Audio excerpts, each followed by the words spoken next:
حضرت انس رضی الله تعالی عنہ فرمای چې ما د پیغمبر علیه الصلاۃ والسلام نه درخواست وکړو چې د الله رسول صلی الله علیه وسلم د قیامت پر ورځ باندې به تاسو زما سفارش کوئ.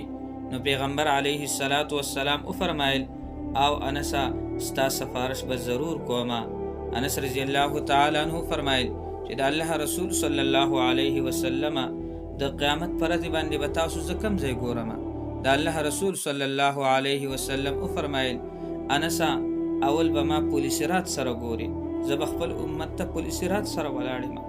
انس رضی الله تعالی عنہ فرمایل د الله رسول صلی الله علیه وسلم که الته کې نه وای بیا به تاسو کوم ځای ګورم.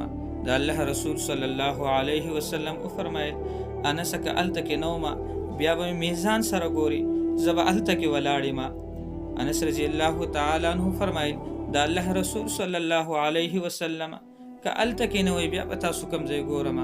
پیغمبر علیه الصلاۃ والسلام او فرمایل انس که الته کې نه وم بیا به می په حوض کوثر باندې ګوري، زه به حوض کوثر باندې ولاړم او خپل امت ته د اوبو جامونه ورکوم.